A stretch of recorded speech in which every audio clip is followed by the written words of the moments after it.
देव ऋषि नारद ये सारी कथा को सुनाते सुनाते भगवान वेद व्यास को अपने पुनर्जन्म की कथा को सुनाते हैं। पिछले जन्म में मैं भी एक दासी का बेटा था।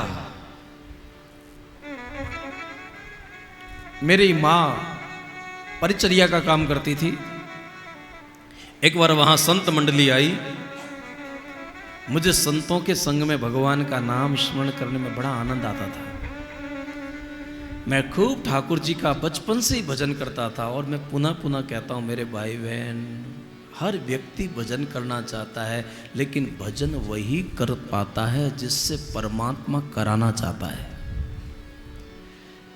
ये तो जैसे बरमाला होती है ना, कन्या के हाथ में है, अब वो किसके गले में डाले ये उसके विचार से है। इसी प्रकार भजन हर व्यक्ति करना चाहता है, लेकिन कर वही पाता है जिससे परमात्मा कराना चाहता है। देवर्षि नारद कहते हैं कि बचपन में मुझे संतों की संगति बहुत अच्छी थी लगती। मैं संतों का शीत प्रसाद उच्छिष्ट खाता था, उससे मेरी बुद्धि भी निर्मल हो गई। लेकिन संत जब जाने लगते हैं ना, तो बड़ा ऐसा लगने लगा कि अब क्या करेंगे। मैं रोने लगा। महात्माओं ने मुझे समझाया कि तुम अपनी माँ का थोड़ा ध्यान रखिएगा। मेरी माँ एक तो विधवा थी, दूसरे दासी थी। उसमें मेरी बहुत आसक्ति, उसकी मेरे में बहुत आसक्ति थी।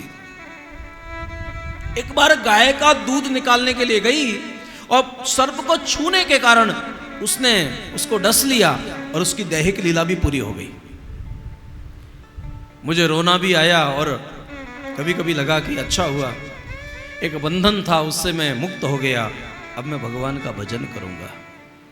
मैंने अपनी माँ की उत्तर क्रिया की और उत्तर क्रिया करने के बाद मुझे उन संतों की याद आने लगी। उन संतों को खोजने के लिए और परमात्मा को खोजने के लिए मैं कहां नहीं गया, सब जगह में जाता था। संतों ने जो जो साधन मुझे बताए मैं वही साधन करता। कभी कभी नदियों के किनारे बैठ जाता था, लगता था कि एकांत में भगवान मिलेगा। मैं बहुत प्रतीक्षा करता था। महात्माओं ने कहा कि प्रतीक्षा करने से प्राप्ति होती है। तो मैं प्रतीक्षा करते करते घंटों घंटों भर रोने लगता था। ठाकुर जी का दर्शन नहीं होता था। कभी मैं ठाकुर जी को उच्च स्वर में पुकारने लगता। मैं बहुत उनके नामों का जप करते हुए ठाकुर जी को पुकारता। ये सब साधक की अवस्थाएं होती हैं। साधक जब भाव की भूमिका में होता है तो उसका उद्गार कैसा होता है। जब साधक कर्मकांड की भूमिका में होता है, आहा, अरे भाई बहन, साधु के बचपने को ही देखो, उसके अंदर एक बेचैनी होती है। उसको संसार की कोई चीज अच्छी नहीं लगती है। मैं कहाँ जाऊं, किसको पूछूं, कौन ऐसा महाप्रभु मिलेगा जिनके चरणों में जाकर मुझे वो परम अवस्था की प्राप्ति होगी। बरसे सांसों में श्रावण बाह,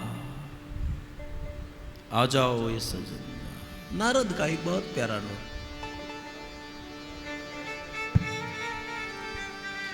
मैं आंखों में आंसू भर के गोविंद को पुकारता था।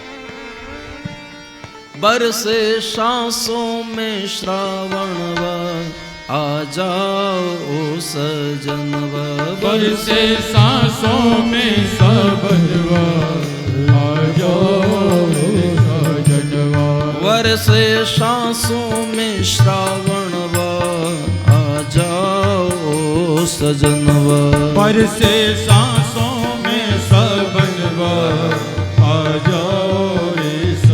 ये तो पक्की बात है, जब तक परमात्मा से प्रेम नहीं होता है, हम ठाकुर जी को पुकारते नहीं हैं आंसू भरकर, उसकी प्राप्ति नहीं होती है। नारद कहने लगे कि मैं ठाकुर जी को बहुत पुकारता था, रोता था ठाकुर जी के सामने। एक बार उसकी झांकी हुई, मैं आसन से खड़ा हो गया। मैं ठाकुर जी को मिलने के लिए जैसे ही गया, ठाकुर अंतर ध्यान हो गए। ना जी भर के देखा, ना कुछ बात की, बड़ी आरज़ू थी मुलाकात की। ना जीवर की देखा न कुछ बात की, बड़ी आरज़ू थी मुलाकात की। ना जी भर के देखा ना कुछ बात की, बड़ी आरज़ू थी मुलाकात की।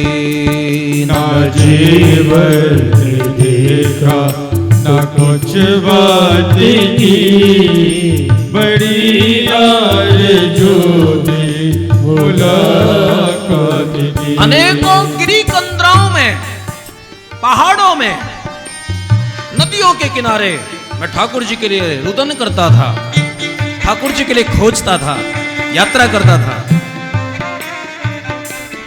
ठाकुर जी आपने दर्शन दिए और फिर आप अंतर ध्यान हो गए और मेरी प्यास बढ़ गई। मैं कहां जाऊं? आकाशवाणी हुई, नारद अभी तुम्हारी पूर्ण वासना निवृत्त नहीं हुई है और अधकचरे योगी को मेरा साक्षात्कार नहीं होता है। अगर तुम्हारी जब वासनाएं पूर्ण रूप में निवृत्त हो जाएंगी तो मेरा साक्षात्कार होता है। अधकचरे योगी को मेरा दर्शन नहीं होता है। अभी तुम्हारी वासनाएं बाकी हैं। अगला जन्म तुम्हारा ब्रह्मा जी की गोद से होगा। देव ऋषि नारद ने बड़े आनंद के साथ इस प्रसंग को सुनाया भगवान वेदव्यास को। मैं वाणी को सुनता रहा, आंखों से आंसू बहाता रहा, मैं रोता रहा। ठाकुर करो दृष्टि अब तो प्रभु करुणा की, करो दृष्टि अब तो प्रभु करुणा की, बड़ी आरज़ू थी मुलाकात की। न जी पर के देखा न कुछ बात की, बड़ी आरज़ू थी मुलाकात की।